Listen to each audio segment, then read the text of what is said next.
Théophile Vianney-Bia, bonjour. El Perfecto, bien le bonjour. C'est toujours un plaisir pour moi d'être sur ce plateau tous les jours lorsqu'il est 10h pour déminer l'espace. Bonjour à votre riche et impressionnant panel ce matin. Bonjour également à nos charbons et fidèles téléspectateurs. Aujourd'hui, on ne salue pas les téléspectatrices. Non, je ne salue pas les téléspectatrices aujourd'hui. Le mois de mars approche. Merci. Donc à partir du 1er mars, on recommence à saluer les téléspectatrices. J'espère au moins que tu as acheté le 8 mars. Oui, à ma grand-mère. À celle-là. À ta grand-mère? Oui, à ma grand-mère. Tu es sérieux? Oui, à ma grand-mère. Il ne faudrait pas que vous tombiez sous embargo. Parce que les femmes ont leur manière de poser leur embargo. C'est ça. Ça fait mal. C'est ça. Elles ne prennent pas la machette. Non, pas mais du tout. Vraiment. Elles ne parlent même pas fort. Elle ne parle pas. Mais tu souffres. Oui, tu subis. Dans ton âme. Tu deviens nerveux. Surtout à partir de 4h30. C'est ça. Elle te dit non, il n'y a rien. Il te dit il faut dormir. Toi, après toi, tu sors. Tu vas au boulot. De toutes les façons, lorsque TVB nous retrouve sur ce plateau, cela signifie qu'on doit déjà faire un tour en kiosque. TVB, que disent les journaux? Les journaux qui sont disponibles en kiosque ce matin, le Perfecto présente pas mal d'actualités. Nous ouvrons cette revue de presse avec un journal de la maison. Il s'agit du titre hebdomadaire La Météo. La Météo qui parle donc de la CM14, 14e conférence ministérielle de l'OMC. ADC prête pour l'accueil des milliers de délégués. Cette information est traitée en page 3. La réunion d'évaluation que présidait ce 23 février à Yaoundé. Le directeur général des aéroports du Cameroun, Thomas Ouna Assoumou, avait pour objectif de faire un sans faute dans le traitement protocolaire des délégations, la gestion des bagages et l'acheminement vers des navettes officielles. Cette information est à lire ce matin en page 3 du tri hebdomadaire d'information, d'enquête, d'analyse et de reportage. Dans son numéro 1971 de ce mercredi 25 février 2026, Info Matin s'intéresse au décès d'Anissé et Kane, mort naturelle. Le communiqué rendu public ce 23 février par le ministère de la Défense renseigne que le rapport de l'autopsie médico-légale souligne également une absence totale de lésions traumatiques et l'existence de graves pathologies ayant emporté un patient présentant de lourds antécédents médicaux. La nouvelle expression parle du décès d'Anissé et Kane en une mort naturelle. Selon Yaoundé, le ministère de la Défense vient de rendre public le résultat de l'enquête sur le décès de l'homme politique en détention à Yaoundé. Anissé Kane est décédé d'une mort naturelle, selon un communiqué du chef de la division de la communication du ministère de la Défense publié ce 24 février 2026. Autopsie d'Anissé Kane, la vérité étouffée, pointe en une le messager de feu Pius Njawé. Alors que le rapport médico-légal conclut à une mort naturelle, les avocats, la famille et plusieurs acteurs publics dénoncent une procédure jugée unilatérale et réclament toute la lumière sur les circonstances du décès. L'Mutation parle également de cette information en page 7. Anissé Kane est mort naturel, circulé, s'exclame ce journal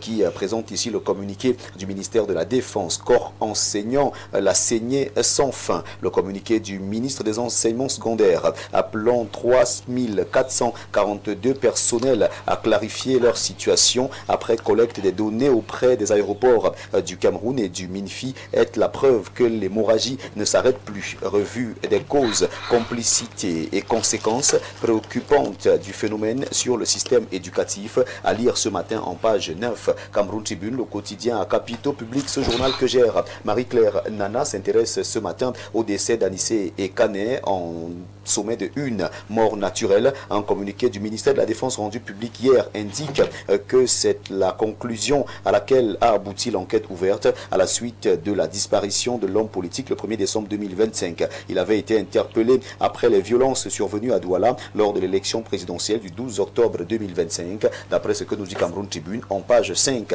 lutte contre le blanchiment des capitaux, on y travaille. Le sujet était au centre d'une audience accordée hier par le Premier ministre chef du gouvernement Joseph John Boutté à une délégation du groupe d'action contre le blanchiment d'argent en Afrique centrale. Retour sur cette rencontre, c'est avec Cameroun Tribune en page 2. Le jour qui est en kiosque parle de pénurie. Où est passé le sel de cuisine? Ce journal s'interroge et livre le résultat de son enquête ce matin en page 6. Franklin Nyamsi s'est exprimé au journal Le Jour et dit que le régime Macron me reproche la critique du néocolonialisme français. Le philosophe réagit à la décision des autorités françaises de geler ses les avoir pendant 6 mois. L'œil du Sahel présente ici cette information triste. Zouga Mohamedou Garoua, une mémoire politique du Grand Nord s'éteint. Information à retrouver en page 3 de ce journal. Et puis nous refermons cette revue de presse avec l'économie de Thierry Ekouti qui nous amène du côté du parc national de Campoman. Le braconnage continue de faire des ravages. De nombreuses espèces protégées sont abattues et commercialisées malgré les barrières administratives et juridiques. D'après le reportage qui est présenté de la page 4 à la page 5 du journal L'économie. Route Bingambo, Grand Zambie, la construction attribuée à 2 entreprises chinoises. L'information est à lire en page 6 du journal L'économie de Thierry Ekouti, journal avec lequel nous refermons cette revue de presse acte 2 sur Info TV. Ce jour, mesdames, messieurs, de votre aimable attention. Infiniment merci et nous vous invitons à prendre massivement dans les kiosques pour vous procurer un journal au prix de 400 francs CFA pour que vive la presse camerounaise. Il s'agit donc tout simplement de 2 pièces de 200, 4 pièces de 100 francs, 8 pièces de 50, 16 pièces de 25, 40 pièces de 10 francs, 80 pièces de 5 francs, 400 pièces d'un franc CFA seulement collectées et vous avez votre journal disponible en kiosque ce matin. Si ce matin vous avez de grosses coupures comme Arnaud Victor Yada, n'hésitez surtout pas de laisser la petite monnaie aux vendeurs. Merci une fois encore, merci de faire confiance à Info TV pour vous informer. Merci El Perfecto pour cette tribune. Merci, merci TVB pour cette brillante revue. Je vous en prie. J'ai un petit souci subitement à la gorge. Ah ouais, ça ira. Il faut prendre un peu d'eau pendant la transition. On sait que... Qu'est-ce qu'il y a? J'ai mangé un peu de poisson là. Ah ouais. Avec beaucoup d'huile. Ah, beaucoup d'huile. Oh là là.